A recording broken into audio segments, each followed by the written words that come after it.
Good evening. I'm Kofi Mensah, and this is Chale News. Tonight, the US has launched strikes on Iran, and Ghana's fuel prices may feel it. Back home, the Attorney General is helping to dismantle Ghana's own anti-corruption watchdog. Thousands of our people are still stranded in South Africa. A lot happened today.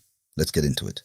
Breaking tonight, the United States has launched retaliatory strikes on Iran after a US Apache helicopter was shot down. CENTCOM says attacks began at 9 p.m. Greenwich Mean Time. Both pilots are safe. But here's the part that hits closer to home. This escalation is already pushing global oil prices higher. Watch your pump prices, Chale. This one could reach your pocket fast. Now something deeply troubling in our own courts.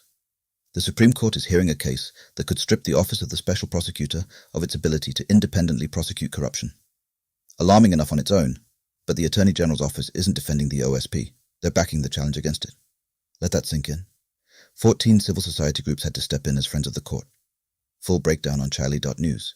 The South Africa situation. Parliament's minority is demanding Foreign Affairs Minister Ablakwa appear before the House to explain the evacuation. Only around 300 of 1,500 registered Ghanaians have been moved out, and MP Patrick Boma warns a community of up to 30,000 is at risk. Meanwhile, South Africa's Lamola is making claims about visa violations that no Ghanaian official has pushed back on. That silence is a problem. There is one development from Pretoria worth noting. South Africa's Foreign Minister Lamola has said compensation for Ghanaian traders who lost businesses in the violence is now under discussion. No figures, no timeline. But it's the first such signal from the South African side, and hundreds of families are waiting for something concrete. KATH's outpatient department is back open after doctors suspended their 4-day strike. Here's the headline within the headline, though. It was the Asantehene who ended the standoff, not the government. The underlying dispute over the suspension of KATH CEO, Dr. Pakwesi Baidu, is still unresolved, and doctors want formal government engagement. The Asantehene shouldn't have to fix what ministers should be handling. While we're on health, a 50-bed Ebola isolation centre at Sewa Hospital in Ashanti sits completely empty and non-operational. With an active Ebola outbreak in the DRC already killing over 100 people, an NPP MP is warning Ghana is dangerously unprepared. This is not a theoretical risk. Read the full analysis on Chale.news. University lecturers have given the Finance Ministry until Friday. Release the dollar exchange rate needed to pay book and research allowances, or UTAG calls a nationwide strike from Monday, June 15th, shutting down every public university. The mandate is already with leadership. The clock is ticking. President Mahama's approval rating has dropped nearly 10 percentage points to 58.9% in just 5 months, per a new IEA poll. A majority still back him, mainly on economic performance. But power cuts, cost of living pressure, and corruption concerns are feeding a growing dissatisfied minority. 5 months in. Worth watching.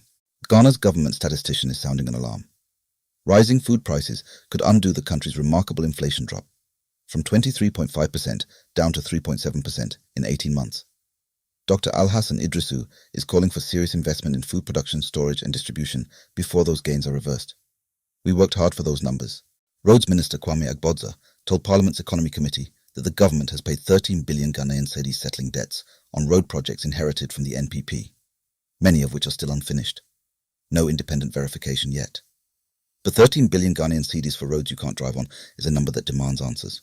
Footage shared today shows a motorbike rider and passenger swept away by fast-moving floodwaters on a submerged Accra road. Their fate is still unknown. Every rainy season, the same story, and people are still paying the price with their lives. 2 citizens have formally petitioned President Mahama to sanction and possibly dismiss Ashanti Regional Minister Dr. Franka Mwakohene over a Facebook post allegedly reading, "Akoswa Kuma, Wokondo Ana, you want to have a taste of it?" The petition invokes the Presidential Code of Conduct. Neither the presidency nor the minister has responded. The Ninahin SHS teacher case, the Toes District Court has struck it out and urged both parties to reconcile. Eric Affle, who was filmed throwing a female student to the ground, is free. GNAT, which had threatened a WASSCE boycott over his arrest, is now calling for calm. On the World Cup, Sports Minister Kofi Adams admits Queiroz came a bit late, but says camp morale is high and training has been impressive. He's personally promising Ghanaians something good. The Black Stars face Panama on June 17th, then England and Croatia. We've heard promises before, but we're listening. To close the day on something that moves you, Joshua Christianatsu's son appeared in his mother's World Cup song video wearing a Ghana jersey. The internet felt it. A tribute to a man we lost in the Turkey earthquake. His legacy runs deep. That's your June 10th evening digest. Full stories, context, and everything in between at Chale.news. Stay informed and stay safe out there tonight.